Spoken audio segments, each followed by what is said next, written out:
गुरु की प्यारी सत्कार योग साध संगत जी, आप जी के चरणों में प्रेम भरी राधा स्वामी। साध संगत जी, दादा मंगाराम जी ने जो ये सत्संग फरमाया है, इसमें स्वामी जी महाराज की वाणी जिसमें मन को आधार बनाया है, तू देख उलटकर मन को, बड़े प्रेम और शिद्दत से समझाया है कि वो कौन से यत्न हैं जिनको अपनाने पर मन परमार्थ की राह पर चलता है। प्रेम, शिद्दत और समर्पण के भाव से फरमाया गया दादा मंगाराम जी का सत्संग बेहद मर्मस्पर्शी और झकझोर देने वाला है।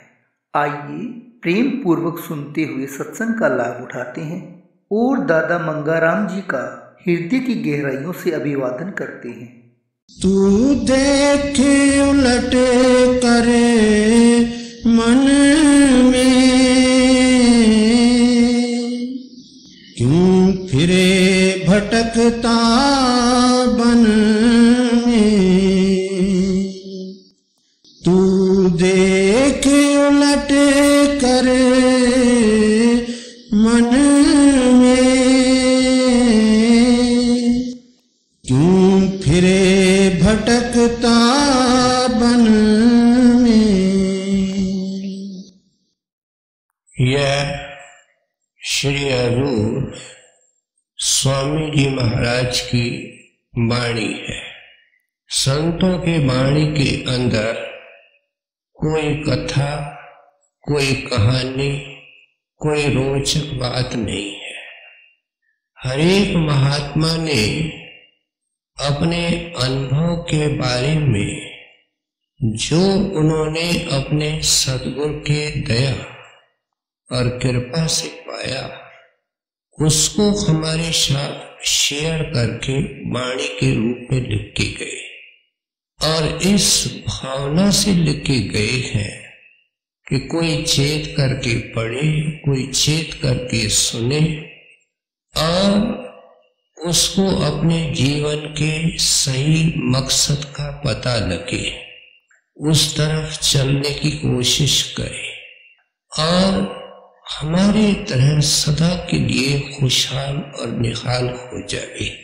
इस भावना से प्रेरित होकर के हर एक महात्मा ने वाणी लिखी, इन महात्माओं ने ग्रंथ लिखे हैं। अब स्वामी जी महाराज हमको बड़े प्यार से चिताने की कोशिश कर रहे हैं और यहाँ फरमा रहे हैं कि तुम एक जंगल या वन के अंदर भटकते हुए तेरे को प्यारे चुप हो गए। आम तौर पे संतों के वाणी के अंदर इस 84 को वन या जंगल कहा गया है। ये संतों के वाणी के अंदर ये समझाया गया है कि ये दुनिया की जितनी जूनिया है, ये 84 के अंदर तो आती है, लेकिन वो अपने दिव्य दृष्टि से देख करके समझाते हैं कि इस 84 के अंदर न सिर्फ कीड़े मकोड़े, पशु पंखी आते हैं, पानी के जीव आते हैं, लेकिन इनका टोटल 80 होता है। बाकी जो 4 लाख जूनिया हैं, उनके अंदर ऊपर के रहने वाले भी हैं जो हम आंखों से देख नहीं सकते हैं। सब तरह के भूत प्रेत देवी देवता भी इन 4 लाख के अंदर आते हैं और मनुष्य को इस 84 के चोटी के ऊपर बताया गया है। इसलिए क्राइस्ट ने लिखा, man is the crown of creation. क्या ये रचना का सरताज है। संतों महात्माओं के कहने की भावना ये है कि जब हम 84 का जिक्र करते हैं तो ये मत समझो कि हमारा ख्याल दुनिया तक महदूद है, लेकिन इस 84 ये त्रिलोकी के चोटी तक बैठा जाती है और इस चक्कर और मन के अंदर फिरते हुए तेरे को अनंत युग हो गए हैं। ये जरूर है कि हमारा जो पिछला इतिहास है उनके ऊपर हमारे लिए पड़ता है, लेकिन इस इतवार को हमने सुना था कि संत महात्मा ये सारे पर्दे उठा करके उस परमेश्वर को साक्षात करके पूरा ज्ञान पा करके उनके हुक्म से बाणी लिख करके समझाते हैं। ऐसे देखा जाए तो जंगल या वन हिंदुस्तान के अंदर भी है और ऐसे ज्यादातर जंगल अफ्रीका, साउथ अमेरिका, अन्य देशों में भी है। ऐसे ऐसे घने जंगल या वन होते हैं जहाँ पूरे दिन के अंदर कोई रोशनी अंदर नहीं जाती है और फिर उनके अंदर क्योंकि रोशनी कुछ नहीं जाती है, खतरा ही खतरा होता है। उसके अंदर अगर कोई रास्ता उलझ करके ऐसे जंगल में चला जाए, उसके बचने की कोई उम्मीद ही नहीं हो सकती है। वहाँ शेर बाघ होते हैं, वहाँ कई तरह के डरावने जानवर होते हैं और फिर वहाँ भूत प्रेत राक्षस आदि होते हैं। तरह तरह की बुरी आत्माएं वहाँ निवास करती है। कहते हैं इस जंगल के अंदर अगर कोई फंस जाता है, अपने घर को छोड़ता है, अपने घर की राह को छोड़ता है, उल्टी राह में जाकर के इस जंगल के अंदर अटक जाता है, तो ये मारा मारा फिरता है, इसको निकलने का कोई रास्ता नजर नहीं आता है। अगर किस्मत से इसको कोई ऐसा परोपकारी मिल जावे जो इसके अचानक कंधे पर हाथ रखे कि प्यारा तू क्यों इतना परेशान है। कहते हैं परेशानी के अलावा बाबा यहाँ और है क्या, यहाँ कितना डर है, कितना अंधेरा है, भूख है, प्यास है, यहाँ इसके सिवाय इसमें है क्या। वह मेहरबान होकर के कहता है प्यारा सुन, मेरे को तेरी तकलीफ और दया सताती है। मैं इस पूरे जंगल के राहों से निकलने के रास्तों से वाकिफ हूँ। तेरे को जंगल से निकाल करके उस रास्ते पर डाल सकता हूँ जिसको भूल करके तुम जंगल में आए हो और घर से दूर हो चुके हो। लेकिन ये काम करना पड़ेगा कि जो मैं कहता हूँ, जो मैं तेरे को हुक्म देता हूँ, उसके अनुसार तेरे को चलना पड़ेगा, मेरे पीछे पीछे, मेरे हुक्म के पीछे पीछे। तब बेचारा वो अनजान बंदा पूछता है कि यहाँ तो मैं सैकड़ों मील चला हूँ, हजारों मील चला हूँ, मेरे को कोई राह बाहर निकलने की नजर नहीं आई। क्या आप भरोसे और विश्वास से कह सकते हैं कि आप मेरे को पार कर देंगे।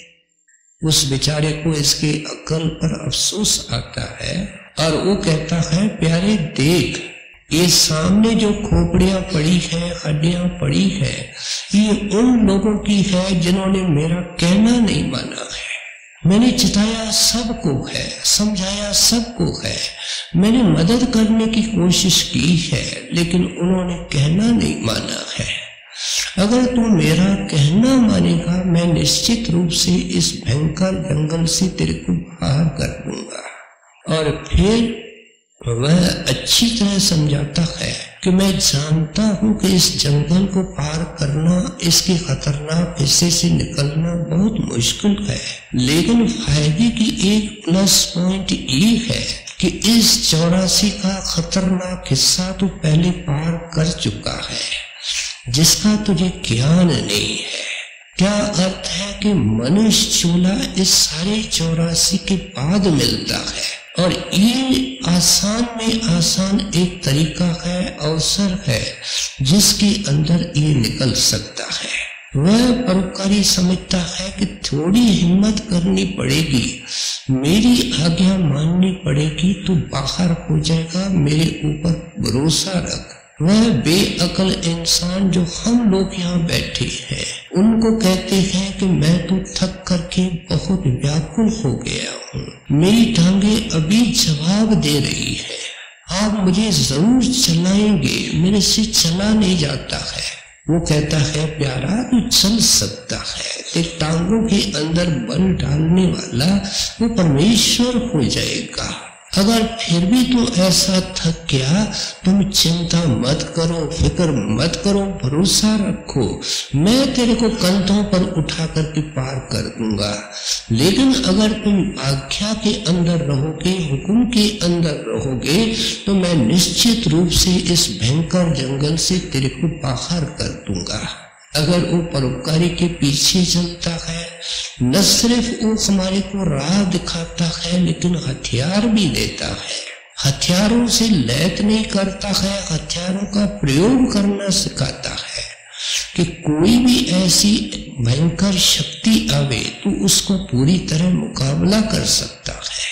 ये मिसाल संतों ने, महात्माओं ने जैसे भव सागर की दी है, इस तरह इस जंगल और वन की भी दी है।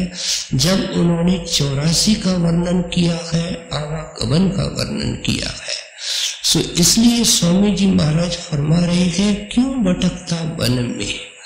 ऐ इंसान, अब तो वन से निकलने का मौका मिला हुआ है। और फिर हमारे शास्त्रों के अंदर साफ बताया गया है कि ये निकलने का सिर्फ एकमात्र मौका है, और परमेश्वर इस आशा और उम्मीद से बख्श देता है। वो दृष्टांत इस तरह है कि एक नगरी थी जिसका अजीब नियम था। किसी राजा को सिंहासन पर बिठाते थे और कुछ अरसे के बाद उसको सिंहासन से जब उतारते थे तो वो एक घने जंगल के अंदर उसको छोड़ करके जाते थे। ये क्रम और सिलसिला चलता रहा। एक कोई विवेकशील विचारवान राजा तख्त के ऊपर बैठा, उसके कान में ये बात आई। वो तो गहरे चिंतन के अंदर पड़ गया। एक दिन वजीर से मिलकर के जंगल की तरफ आया, देखता है खूब हड्डियां, पसलियां, खोपड़ियां फैली हुई है।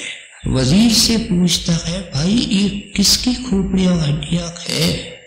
कहते हैं, बादशाह सलामत, ये आपके बुजुर्गों की है जो इस सिंहासन को सजाते रहे हैं, लेकिन आज इनकी ये हालत हो रही है। और याद रखिए राजन, आपकी भी ये हालत किसी दिन हो जाएगी।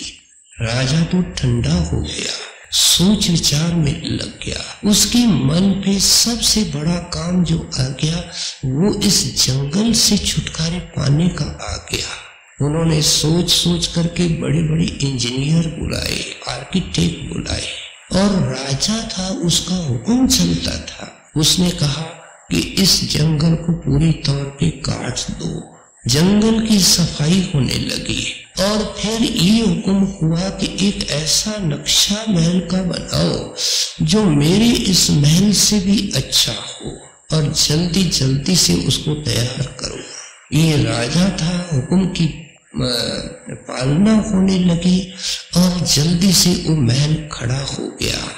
बादशाह जैसे जैसे उसको देखने जाता था उसका मन ठंडा होता, हर्षित होता जाता था। जब भक्ति का महल रास हो गया, पूर्ण हो गया, तो उनके मन के अंदर एक विशेष संतोष आ गया कि अब कुछ भी हो जाए मुझे कोई डर नहीं है, मुझे कोई भय नहीं है। ये मिसाल हर एक इंसान से लगाई जाती है। संतों ने इंसान के चोले को तख्त नशीनी का मौका बताया है। श्री हजूर स्वामी जी महाराज ने अपनी वाणी के अंदर लिखा है कि प्यारे, तुमको अब तख्त नशीनी का मौका मिला है, इसका फायदा उस राजा ने पूरा फायदा उठाया था। बाकी तो ऐशो अशरत के अंदर, बेपरवाही के अंदर तबाह हो गए, हड्डियों के पिंजर बन गए। उन्होंने विवेकशील, विचारशील होकर के अपने जिंदगी के अंदर जंगल को कटवाया और उसकी जगह पर महल बनवाया। जंगल को काटना क्या है कि जो बंधन हमको बांध करके रखते हैं, जो रुकावटें रास्ते के अंदर है, और वो इस मनुष्य जन्म के अंदर अगर ऐसा जंगल का वाकिफकार मिल जाए, परोपकारी मिल जाए, जिसको हम संत महात्मा सतगुरु कहते हैं। स्वामी जी महाराज अपने जिंदगी के अंदर क्या करते रहे? जो जंगल के अंदर मुद्दत से फंसे हुए जीव थे उनको अपने शरण में लेते रहे और उन्होंने निश्चित रूप से उनको अपना बल दे करके उनसे नाम की कमाई करा करके 84 से पार, क्या त्रिलोकी से पार करके परमेश्वर के अंदर लीन कर दिया। और हमारे को समझाने की कोशिश करते हैं कि ऐ सुनने वाले ध्यान से सुनो, प्यारे तेरे को अवसर मिला है, तू भी इस जंगल से निकल सकता है अगर तुम ऐसे वाकिफकार को, ऐसे शब्द स्वरूपी को, ऐसे पूर्ण दरवेश महात्मा को मिलकर के उनका सच्चा सेवक बनेगा। क्या सच्चे मन से नाम की कमाई करेगा, शब्द की कमाई करेगा। इसलिए स्वामी जी महाराज हमको ऐसे ही आरंभ करते हुए समझाते हैं, तो उलट देख अब मन में क्यों भटकता मन में। कहते हैं अब क्या कमी रही प्यारे, क्या कसर रही, तेरे को जंगल से निकालने वाला पूरा जानकार मिल गया, तेरे को पार करने का ठेका ले लिया है और वो तेरे को पार करके ही छोड़ेगा। अब तेरे हिस्से के अंदर क्या आता है कि तेरे को उलटना है। उलटना क्या है कि ये गलत राह पे जाकर के जंगल में फंस गया था, इसको वापस उसको छोड़ना है। जिस राह से वो गया था उस राह के ऊपर आकर के रिट्रेस करना है, उस राह तक पहुंचना है जो राह उसके घर को जाती है। जब उस राह पे चलना शुरू करेगा तो निश्चित रूप से घर पहुंच जाएगा। ये क्या है? उलटना, रिट्रेस होना। आपके कहने की भावना ये है कि तुम औरों की तरफ देखोगे तो तुम इस जंगल का हिस्सा बनकर के प्यारे रहोगे। तुमको तो अपने सारे विचारों को ओवरहॉल करना पड़ेगा, सारे थिंकिंग को रीसेट करना पड़ेगा। जीवन की जो वैल्यूज है उस दोबारा उसका मूल्यांकन करना पड़ेगा। जिसको दुनिया असेट मानती है, उपलब्धि मानती है, संतों की वाणी उसको बंधन कहती है। तो प्यारा अब तुमको समझना पड़ेगा कि बंधन क्या होता है, उपलब्धि क्या होता है। हम गंवार लोग अब संतों के शरण में जाते हैं, जिन जिन चीजों का हमको मान और नाश होता है, जब ध्यान से उनका सुनते हैं, उनका दर्शन करते हैं, तो धीरे धीरे विद फ्राइटफुल इंसिस्टेंस हमको पता लगता है कि जिसको हमने उपलब्धि मानी वो तो जंजीर निकली, वो तो बंधन निकला। मानो वो पैसा है, मानो वो विद्या है, मानो वो पदवी है, जो कुछ भी हम जानते हैं कि हमारी A+ पॉइंट है, ये संतों की शरण में जाकर के पता लगता है कि ये सारी राहें जंगल की तरफ जाती है, मोड़ने की राहें नहीं है, वापिस आने की नहीं है। वापिस आने की तो दीनता है, निम्रता है, क्षमा है, प्रेम है, शील है, पछतावा है, ये रास्ता है वापिस आने का। इसलिए संत महात्मा हमको समझाते हैं तेरे को वापिस सोचना पड़ेगा कि अपने जीवन को रीसेट करना पड़ेगा। अगर ऐसा सत्संगी तो सोचता है कि जिस तरीके से मेरे दिन निकल गए हैं, अफसोस तो ये है कि नाम मिलने के बाद, रास्ता मिलने के बाद उस तरह से दिन निकलते रहे तो माफ करना तेरे लिए भी मुश्किल होगा और उस रहबर को भी बड़ा मुश्किल पड़ेगा। क्योंकि आप देखो, जो बच्चा बिल्कुल पढ़ता नहीं है, जब परीक्षा होगी तो इम्तिहान में लिखेगा क्या? और अगर पास करने वाला उसको पास भी कर जावे तो किस आधार पर करेगा?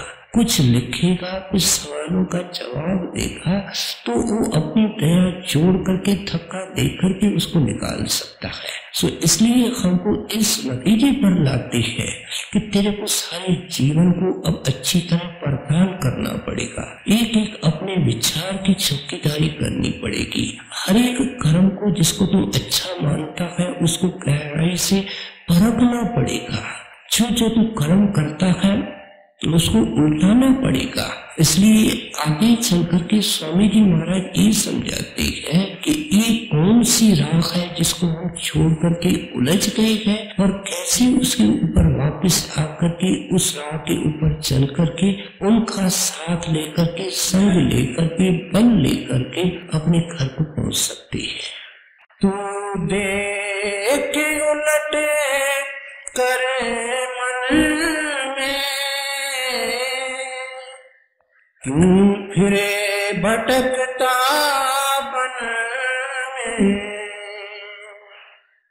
गुरु कहे तो है छिन छिन में,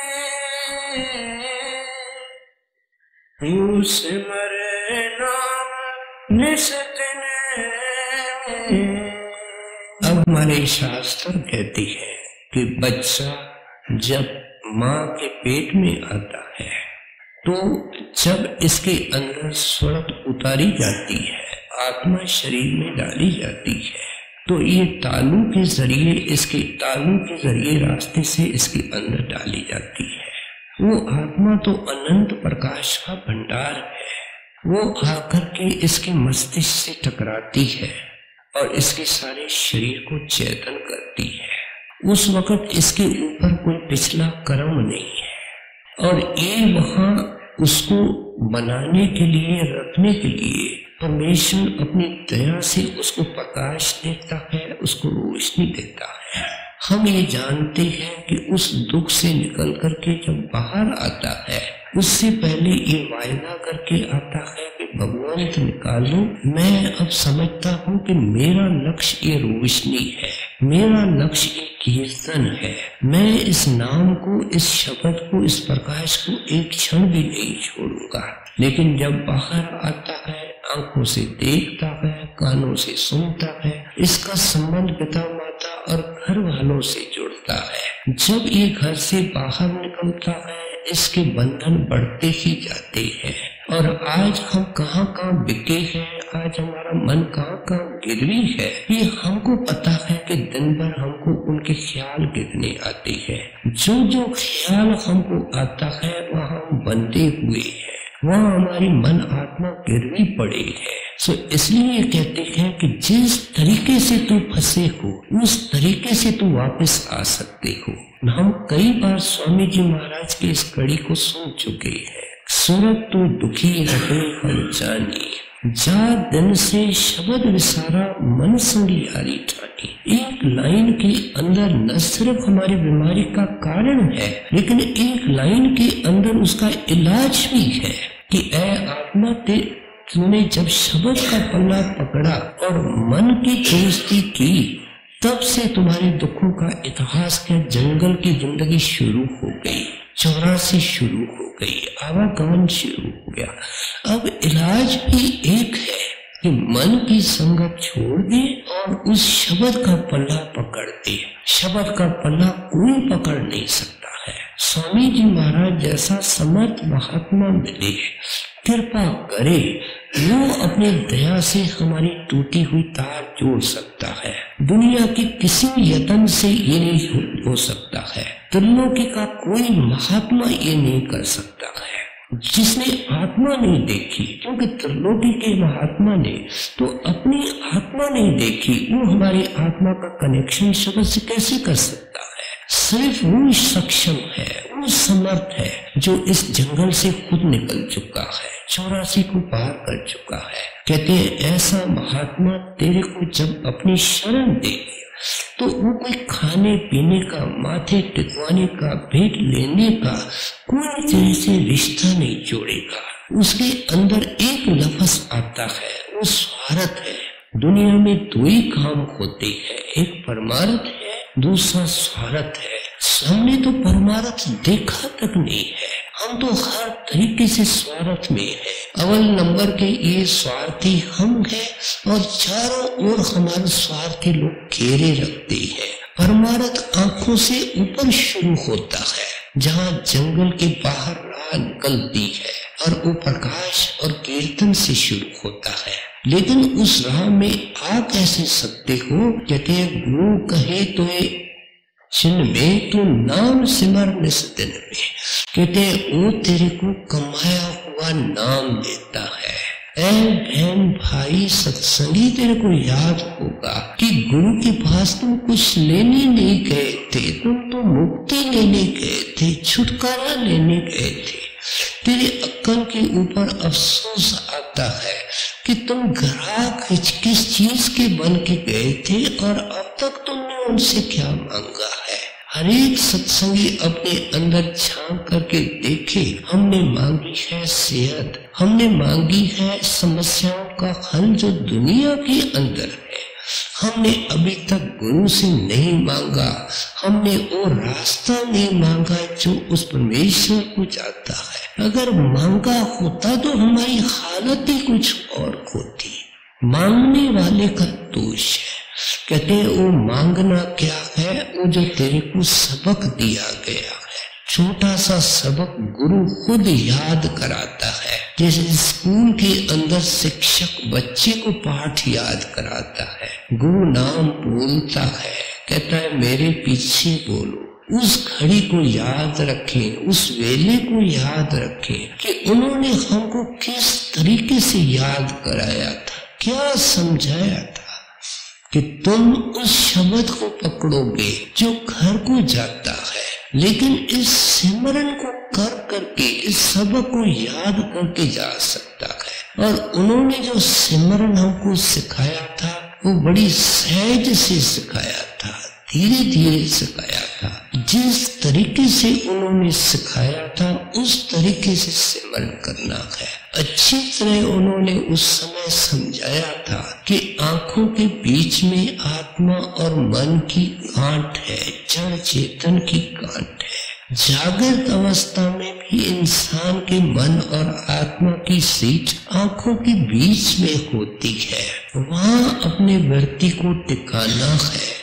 इसलिए सहज से आंखें बंद कर लेनी है, जैसे हम नींद के अंदर बंद करते हैं। जब हम आंखें नींद में बंद करते हैं तो आंखों पर कोई जोर नहीं देते हैं, सहज से बंद करते हैं। आसन लगा कर के बैठना है। सबसे बढ़िया वक्त अमृत वेला है, ब्रह्म मुहूर्त है, क्योंकि उस वेले वातावरण में शांति होती है। पिछले दिन के झगड़े रगड़े सारे भूले होते हैं। हमारे ऊपर कोई संसारी जिम्मेवारी नहीं होती है। और अगर उस वक्त हमारे और परमेश्वर के बीच में कोई रुकावट है तो दो बातों की रुकावट है। एक दुनिया का मोह है, दूसरी निंद्रा है। इसलिए उन्होंने अच्छी तरह समझाया था कि सतर्क होकर के, होशियार होकर के, अलर्ट होकर के बैठना है। अगर उस वक्त ब्रश करना पड़े तो ब्रश कर लेना चाहिए, टहलना पड़े तो टहल लेना चाहिए, जितना भी हो सके हाथ मुंह को धो लेना चाहिए, लेकिन सारा नींद का खुमार निकाल करके एन अलर्ट होकर के, चुस्त होकर के बैठना है। कोई बैठने के लिए हमको ऐसी जगह चाहिए जहाँ शोर न हो। अगर बहुत शोर उस वक्त होगा तो चित्त एकाग्र नहीं होगा। एक अमेरिकन महाराज जी को चिट्ठी लिखता है कि हजूर जिस इलाके में मैं रहता हूँ उसके अंदर बड़ा रात को 3-4 बजे भी शोर है। हजूर महाराज फरमाते हैं कि मैं आपके देश की हालतें जानता हूँ, बड़ा मुश्किल है, लेकिन आप पूरी कोशिश करके ऐसी जगह में मकान लें जहाँ एकांत है, क्योंकि ये काम शुरू में इसके लिए एकांत का होना जरूरी है। सबसे बड़ी बात ये है कि कितने भी शराबी कबाबी है वो भी रात को इस वक्त सोए होते हैं। जो दिन भर दुनियादार काम काज करते हैं वो भी इस वक्त सोए होते हैं। और ऐसे ही कुदरती वातावरण में शांति होती है। जो मालिक के मिलने के ग्राहक होते हैं, संत महात्मा होते हैं, ऋषि मुनि होते हैं, वो जागते हैं। वातावरण में न सिर्फ शांति होती है लेकिन भक्ति की लहरों का जोर होता है। इसलिए उस वक्त को सबसे अच्छा वक्त माना गया है। कहते हैं वहां तुम जो नाम हमने बताया है वो नाम हमको अपने गुरुदेव ने बताया था, हमने उसकी रगड़ लगाई, उसकी कमाई की। देह से उस नाम ने हमको विदेह कर दिया, शब्द के साथ जोड़ दिया, जंगल से निकाल दिया, मालिक के अंदर मिला दिया। इसलिए प्यारे, हम कोई सुना सुनाया किताबी नाम तेरे को नहीं दे रहे हैं। अपना कमाया हुआ, अपना ट्राइड, जिसके जौहर हमने देखे हैं, उसके फल हमने देखे हैं, वो तेरे साथ शेयर कर रहे हैं। तो सचौटी से अपने आप को गुनहगार समझ करके, नाम मिलने के बाद भी गुनाह होते रहते हैं, माफ करना जब तक ख्याल शब्द में नहीं लगे, जब तक गुरु अंदर प्रकट नहीं हो। इसलिए तो स्वामी जी महाराज ने कहा, शब्द बिना जीव रहता गंदा है। सत्संगी, अगर तेरे को हर वक्त शब्द आता है, फिर तो तुम कहने के लायक थोड़ा बनते हो कि मैं कर्मों से बचा हुआ हूँ, वरना हर एक कर्म के अंदर कीचड़ में है, कोई कम है, कोई ज्यादा है। सो इसलिए कहते हैं, ये सिमरन तेरे को जंगल से निकालेगा। क्या तू दुनिया के अंदर इस शरीर करके फंसा था, फिर पहले सिमरन यहाँ करने से तेरे को दुनिया भूलने लगेगी। दुनिया ऐसे नहीं भूलती है, क्योंकि दुनिया को पकड़ते हुए हमको जुग हो गए हैं। स्वामी जी महाराज इसकी दवा बता रहे हैं। पहले सुरती नैन जमावे, खीर फिर घट भीतर लावे। देखो, दिलों के मालिक है। कहते हैं, जब सुबह को बैठ करके चुस्त होकर के भी तू बैठेगा, तेरा ख्याल बाहर जाएगा, क्योंकि तेरी प्रीत जुगों से बाहर है, उस जगह जाएगी जहाँ तेरा प्रीत है। कल को कोई मुकदमे का फैसला होने वाला है, वहाँ ख्याल जाएगा। कल को कोई पेमेंट बड़ी भारी दुकान वाले को करनी है, वहाँ ख्याल जाएगा। कल लड़के का ऑपरेशन होने वाला है, वहाँ ख्याल जाएगा। किसी की लड़की की शादी साल के बाद है, उसके अंदर ख्याल आएंगे।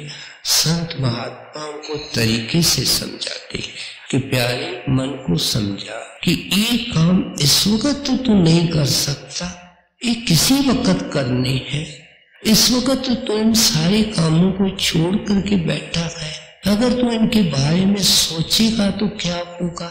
चल फिरना तो तेरे को है नहीं, करना तो तेरे को कुछ नहीं है, और कल्पना से संतों ने समझाया कुछ बनता नहीं है, जरूर बिगड़ता है। सो इसलिए कहते हैं, तू मालिक की चिंता कर, तो मालिक की अरदास कर, अपनी वृत्ति को यहाँ टिका करके रख। इसलिए स्वामी जी महाराज आगे हिदायत करते हैं, घेर फेर घट भीतर लावे, तेरा मन जावे उसको वापस ले आओ। इतवार को बेनती की गई कि जहाँ जाएगा उसकी शक्ल भी आएगी, उसको वहां से हटा करके आंखों के बीच में रखो। कहते ये सिमरन की हिदायत एक महात्मा जिंदगी के अंदर जुक्ति देता रहा, और जाते वक्त वाणी के अंदर जोर दे करके लिख के गया। सत्संग का पहला कदम ये है। यहाँ आप फरमा रहे हैं, दिन भर उसको सिमरन करो। क्या ये जो तुम सुबह को बैठ करके बैठते हो, ये क्या है? ये गुरु की आज्ञा है, और ये पुराने कर्मों का पछतावा है।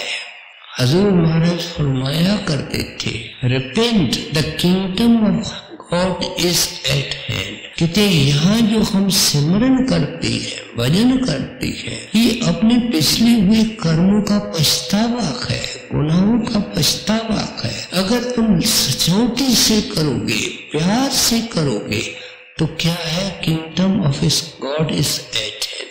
तेरे को अंदर में नजारे नजर आएंगे, फिर नजारों को रचना करने वाला नजर आएगा। सो इसलिए आप अच्छी तरह समझाते हैं कि इस देह का कोई भरोसा नहीं है। कबीर साहब ने इसलिए समझाया, क्या भरोसा देह का, बिनस जात छिन्नमा है। गाड़ी में जा रहा है, एक्सीडेंट हो गया, पता नहीं क्या क्या हो गया, हवाई जहाज में जा रहा है, गैस को जला रहा है, बाथरूम में गया है, पता नहीं क्या हो जाता है, आराम से सो जाता है, अकाल मृत्यु होती है, बाढ़ आ जाती है, भूकंप हो जाता है। कहते तेरी स्कीमें काम नहीं आएंगी प्यारे, ये जो घड़ी तेरे पास है उसको नाम के अंदर लगा, क्या भरोसा देगा बिनसजात जन्माए। इसलिए उपाय भी प्यारा एक है, और अच्छी तरह सत्संगी याद कर कि सांस सांस सिमरन करो और यतन कोई ना है। कहते तू अपने मन और बुद्धि से कल्पनाएं करते है, ये यतन नहीं है। यतन तेरा एक होना चाहिए, बार बार नाम को याद करना, नाम को याद करना। और ये तब संभव हो सकेगा जब सुबह को ये ईमानदारी से और एकाग्रता से करेगा। डेरे की किताबें पढ़ के देखो, अगर कोई लफ्ज है जो अंग्रेजी के किताबों में सबसे ज्यादा रिपीट हुआ है तो वो कंसंट्रेशन है, और हिंदी में एकाग्रता है। कहते एकाग्रता से सारी दुनिया के काम होते हैं। जिन्होंने भी दुनिया के शिखर को छुआ है एकाग्रता के कारण छुआ है। तू परमात्मा के देश को छुएगा एकाग्रता से छुएगा। इसलिए कहते हैं सब ख्यालों को निकाल करके, याद भुला करके तुम अपने आप को मेहमान समझ करके, पता नहीं सुबह को क्या हो जावे, इस तरीके से अपने आप को गुनहगार समझ करके नाम का अरदासी, नाम का बरई बन करके बैठ। इसलिए तो स्वामी जी महाराज कहते हैं बरई को में तो ये बन आवे, मेहनत करे तो कुल फल पावे। मन कहाँ बैठना पसंद करता है, कहाँ सिमरन करना पसंद करता है, इसको जबरदस्ती करनी पड़ती है, ये मेहनत है। और फिर कहते हैं वो तब हो सकती है जब ये एक मकसद अपने सामने रखेगा कि और सब सेकेंडरी है, और सब जंगल के अंदर भटकना है, घर के अंदर जाने की एक राह है, नाम का जपना। कहते हैं करते करते रात दिन भर उसको याद करोगे। दिन भर याद वो कर सकता है जो सुबह को अच्छी तरह याद करता है। बल्कि जब हम सत्संग के अंदर आए तो अपने सामने एक टेस्ट रख के बैठे कि कोई लफ्ज भी सत्संग का नहीं निकलेगा। ये क्या है? एकाग्रता, कोई कंसंट्रेशन, कोई काम जो ये सत्संग परमार्थ की शुरुआत है। कहते हैं कोई लफ्ज मन से नहीं निकलेगा, हर बात को 100% सुनना है। मन तो अजीब अजीब धोखे देता है, ये सुना है देखो आगे क्या कहा जाता है, ये सुना है देखो आगे क्या कहा जाता है। कहते हैं ये अटकल ये भजन में करता है, वहां तो 5 नाम है, कोई वैरायटी नहीं है। सत्संग में तो अनेक बातें और अनेक नुक्ते खोल करके समझाए जाते हैं। सो इसलिए कहते हैं ये टेस्ट रख करके बैठो कि 100% सत्संग सुनना है। अगर तुम ये संकल्प रखोगे तो 100% सुन सकते हो। और देखोगे कि तेरे को भजन के अभ्यास के अंदर ये चीज मदद करेगी, क्योंकि 100% देकर के, ध्यान देकर के अगर सुनने की आदत ये डेवलप कर देवे तो ये नाम जपने की आदत में इसको मदद कर सकती है। स्वामी जी महाराज को आगे सुन। गुरु कहे तो छिने छिने में तू सिमरे नाम निषेधने में, गुरु मूर्ति धारे अंदरे में, मन चंचल रोके मंदरे में। अब कहते हैं कि जब तुम ये काम करने सुबह को बैठोगे तो अंधेरा ही अंधेरा आएगा। बहुत सारे सत्संगी अंधेरे से डरते हैं। ऐसे सत्संगियों की चिट्ठियों का जवाब देते हुए महाराज जी उनको कहते हैं welcome the darkness, enjoy the darkness. उस अंधेरे में खुश हो बेटा, उस अंधेरे के अंदर ही रोशनी आएगी। अवल तो ये काम कौन जानता है। सो इसलिए कहते हैं कि इसका बेहतर तरीका ये है कि तुम गुरु का ध्यान उस वक्त रखने की कोशिश करो। अब एक ध्यान कैसे आ सकता है, कौन सा ये ध्यान है, ध्यान असली क्या है वो हम आगे सुनेंगे। लेकिन ये प्रीत से आता है, जिससे हमारी प्रीत होगी। मानो हमको एक बार मिला है, हमसे 1 घंटा बात की है, 2 साल नहीं मिला है, 20 बार उसकी शक्ल सामने आती है, क्योंकि प्रेम की रस्सी है, प्रेम का धागा है जो उस शक्ल को वापस लाता है। कहते हैं ये कैसे जागेगी, दर्शन से जागेगी। क्या जो दर्शन हम करते हैं, माफ करना, ये वो दर्शन नहीं है। स्वामी जी महाराज अपने हिदायत नामे में लिखते हैं कि दर्शन की विधि तो ये है कि तन बदन की होश बुला के करे, वातावरण का ख्याल न रखे, अपने आंखों को गुरु के नेत्रों के अंदर जोड़ दे, उनका स्वरूप दिखाई देवे, उनके वचन सुनाई देवे, बाकी दुनिया उसके लिए गुम हो जावे। कहते हैं ये कब हो सकता है, अकल बुद्धि से नहीं।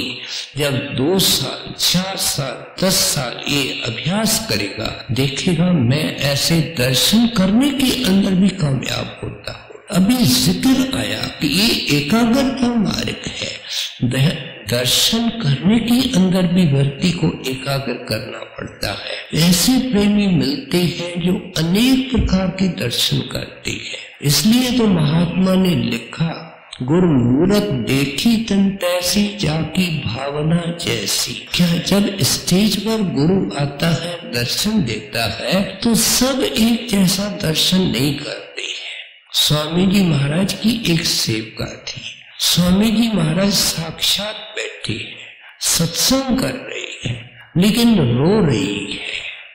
तो किसी प्रेमी ने पूछा कि तेरे बिना उनको स्वामी जी महाराज अंदर में दर्शन देते थे, तेरे लिए क्या रोना। कहने लगी आज मुझे वो दर्शन नहीं हुआ जो स्वामी जी महाराज देते हैं। कि स्वामी जी महाराज बैठे तो थे, दर्शन दे रहे थे। कहते हैं दर्शन तो दे रहे थे, लेकिन जो मुझे सत्संग के अंदर दर्शन देते हैं, मुझे आज नहीं दिया है। क्या मतलब है, कितना गहरा मतलब है। सो इसलिए कहते हैं जब इस तरह का रास्ता जुड़ जाता है, इस तरह की प्रीत जुड़ जाती है, फिर ध्यान आता है और वो कल्पित ध्यान होता है। गुरु का चेहरा सामने आ जाता है। माफ करना, अभ्यासी आपको मिलेंगे। वो कहते हैं कि जैसे जैसे सिमरन परिपक्व होता है, ध्यान ऑटोमेटिकली आता है, सामने आकर के गुरु खड़ा हो जाता है। उनके पास तो दया ही दया है। एक सत्संगी कहता है कि मैं बहुत दिनों के बाद डेरा आया, मेरा मन बहुत दुखी था। मैं देखता हूँ कि महाराज जी हर वक्त मेरे साथ है, चलता हूँ, बैठता हूँ, खाता हूँ, सत्संग में जाता हूँ, हर वक्त मेरे साथ है। और जब मैं डेरा ब्यास में आकर के स्टेशन पर गाड़ी में बैठा तो वो ध्यान गुम हो गया। वो दर्शन नहीं है, वो ध्यान है। बार बार ये निर्णय करके समझाया जाता है कि ये दर्शन से ध्यान पैदा होता है। सो इसलिए कहते हैं जैसे जैसे तुम्हारी सिमरन से प्रीत बनेगी, दर्शन से प्रीत बनेगी, कोई वक्त आएगा जब यहाँ कल्पित स्वरूप आएगा तो क्या होगा, नरक को देखने के लिए मिल जाएगा, सूरत को नाम जपने के लिए मिल जाएगा और ख्याल बाहर जाने बंद हो जाएंगे। और एक थर्मामीटर है, बैरोमीटर है कि सूरत का सिमटाव होना शुरू होता है। जो भी आप तरीके से सिमरन करते हैं, हम तरीके से सिमरन करते हैं, तो उसकी फीलिंग शरीर के अंदर जरूर पैदा होगी। अगर नहीं होता है इसका मतलब हमारा चित्त वहां एकाग्र नहीं है। सो इसलिए आप समझाते हैं कि इस तरीके से ध्यान धर करके आंखों के बीच में सिमरन करेगा तो जल्दी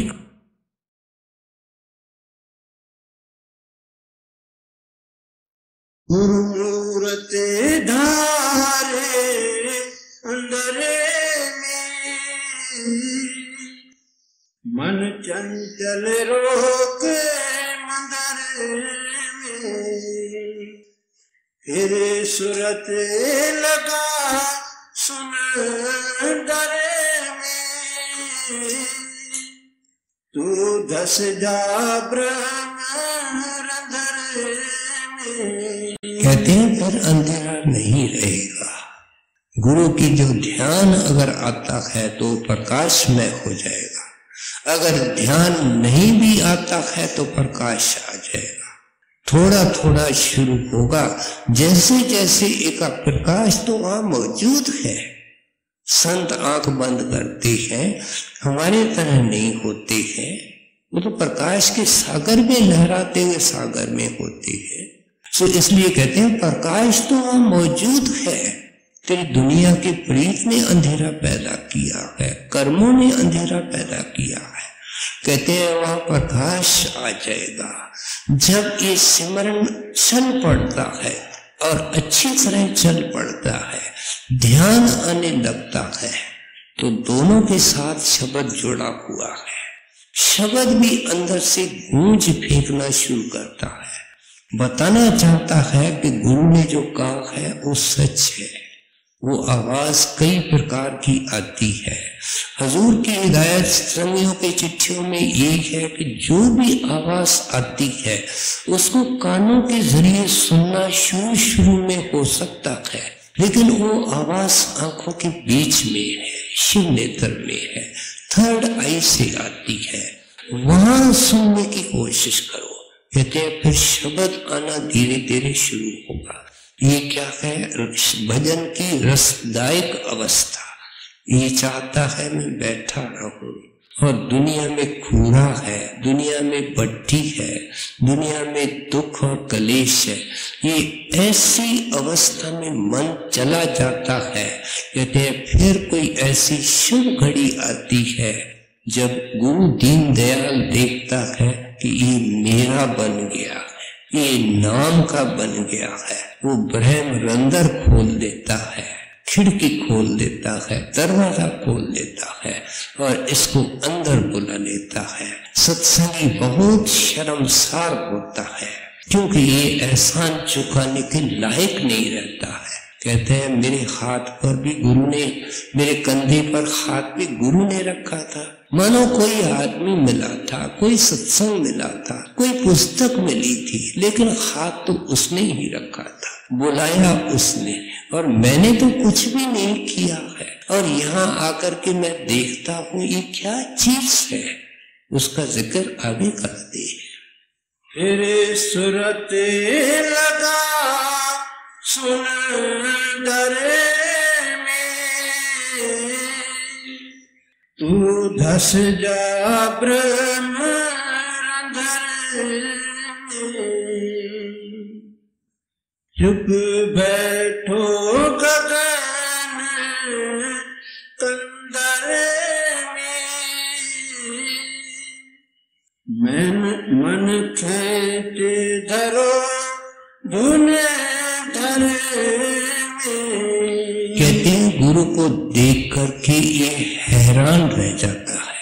हैरान एक लफ्ज है जो इंसान ने बनाया है, इंसानी भाषा का एक लफ्ज है, वहां कोई भाषा नहीं है। तो वहां क्या है वो बयान कैसे हो सकता है लफ्जों में?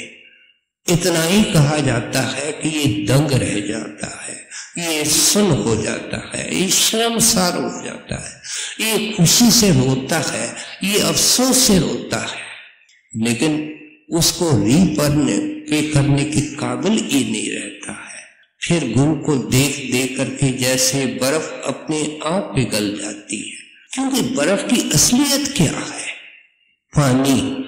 कहते एक गुरु के अंदर समा जाता है, और गुरु क्या है? शब्द। कहते हैं फिर गुरु कहता है कंदर का मतलब है गुफा।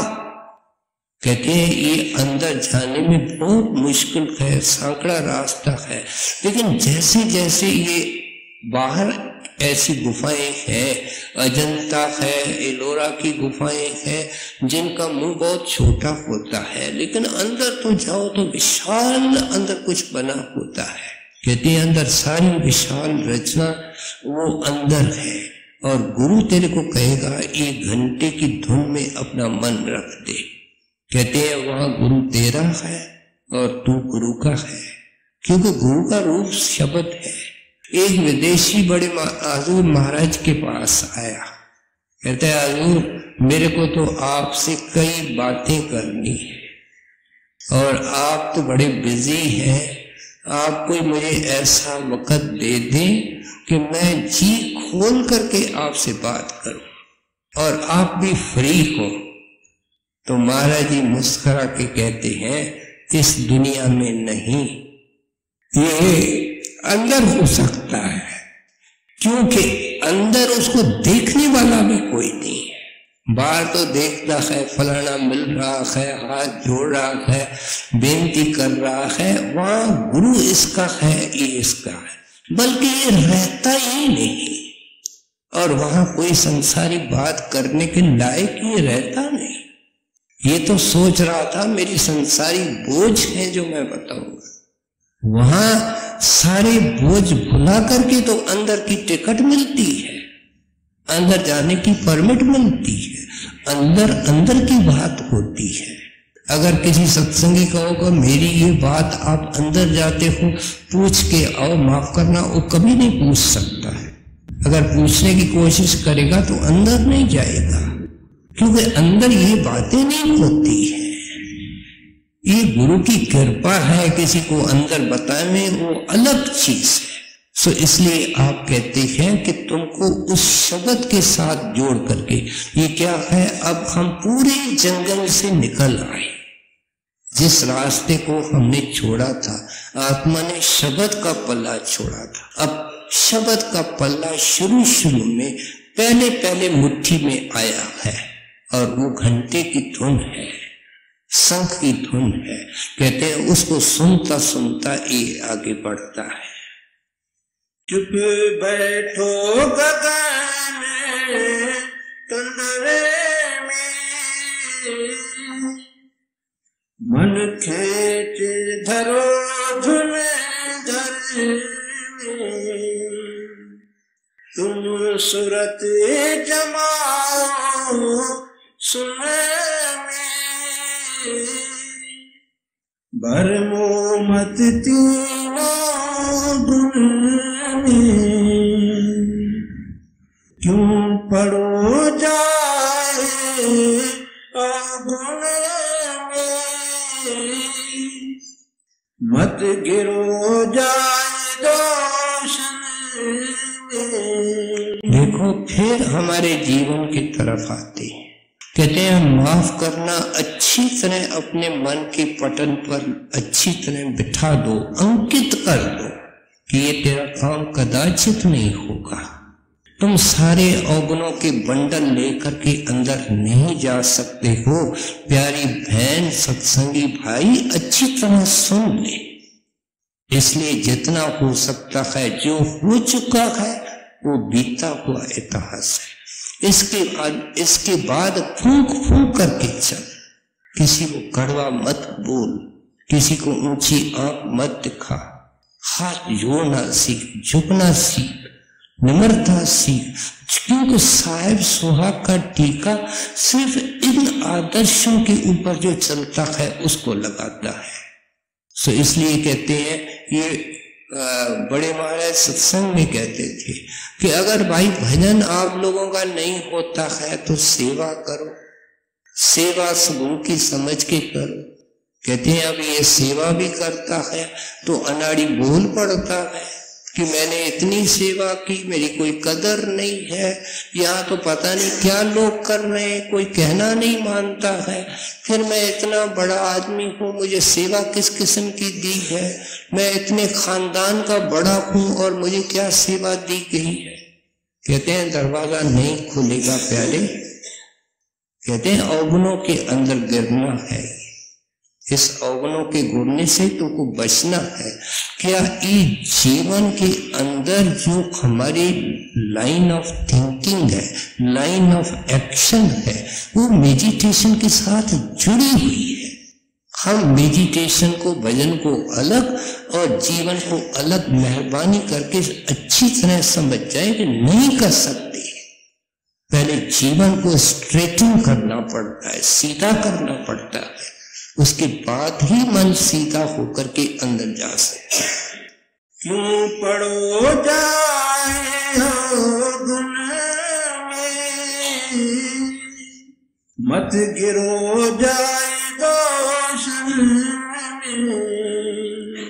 तेरा जन्म गया धोखने में, अब खोज करो शब्दन में। स्वामी जी महाराज को जो अफसोस हो रहा है वो हमारे गुरु को अफसोस हो रहा है।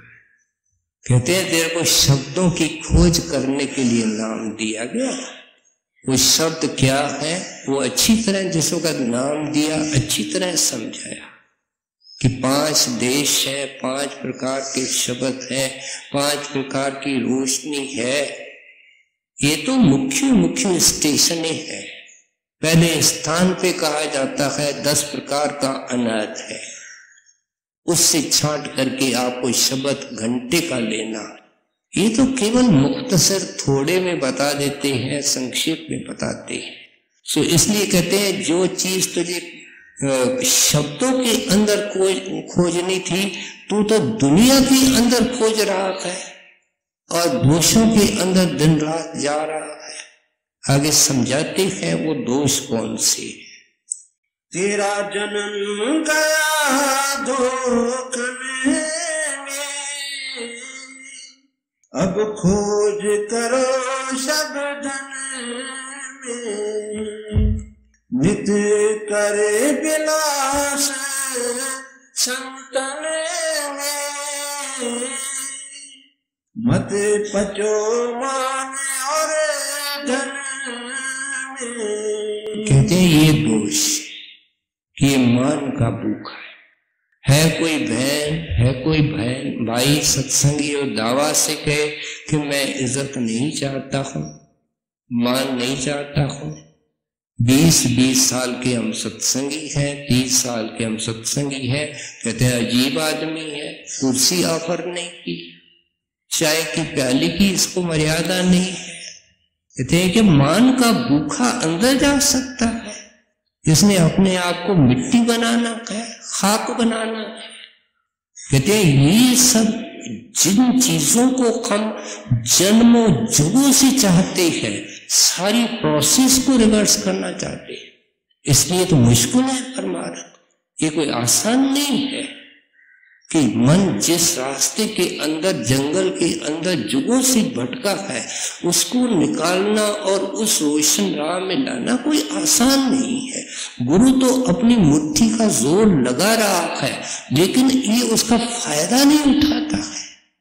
सो इसलिए आप समझाते हैं कि ये मान है और धन है।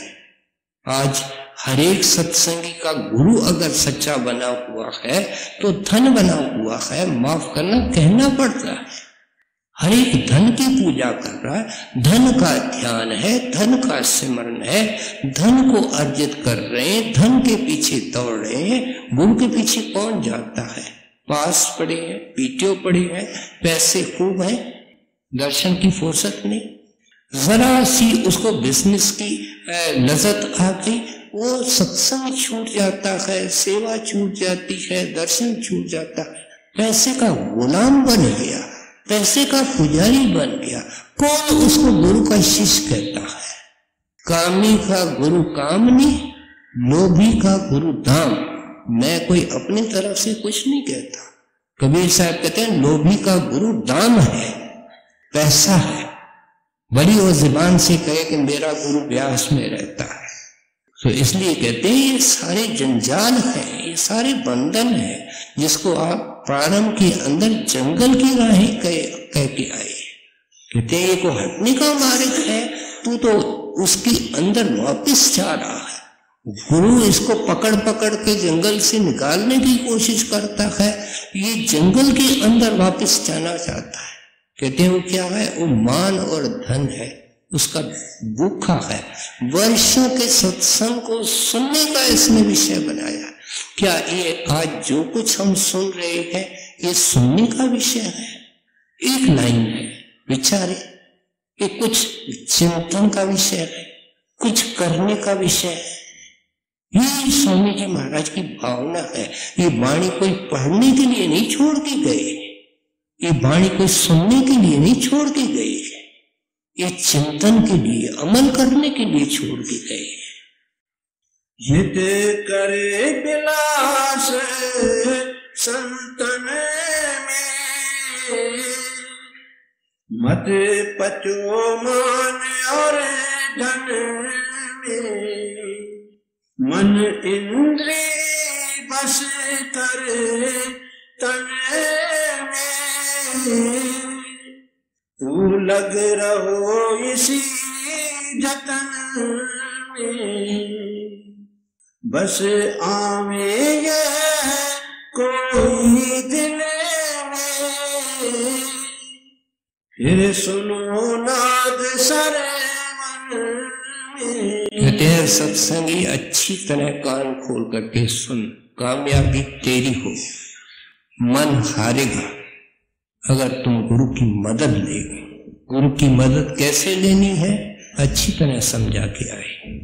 बस आवे ये कोई दिन में, फिर सुनो नाद सरवन में, फिर देर न हो जागने में, तू मगन रहो रागन में। अब गिर राधा स्वामी चरणन में, तेरा काज करे पले छिन में। हजूर स्वामी जी महाराज ने अब प्यार में आकर के उस परमेश्वर का नाम राधा स्वामी रखा। ये राधा स्वामी न कोई मत है, न कोई संप्रदाय है, न कोई व्यक्ति है, न कोई महात्मा है। ये तो स्वामी स्वामी सारे महात्मा करके आए हैं। कहते हैं उस स्वामी को माथा टेकना क्या है? शब्द को पकड़ना, ये उसको माथा टेकना है। कहते हैं तुम तो सिर झुका रहे हो मन के आगे, जो मन के आगे सिर झुका रहा है।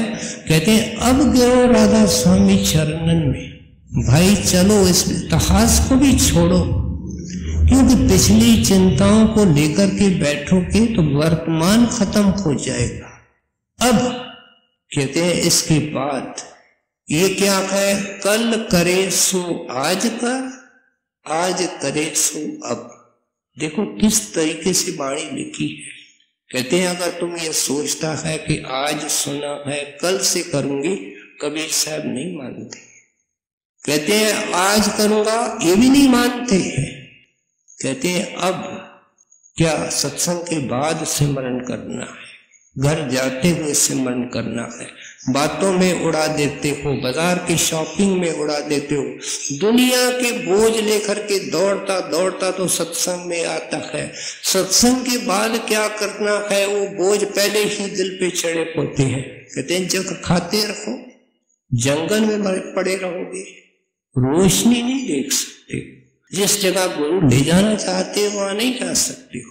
क्या प्रोसीजर है, क्या तरीका है, स्वामी जी महाराज ने कोई कमी और कसर नहीं छोड़ी। अब गिरे राधा स्वामी चरणन में, तेरा काज करे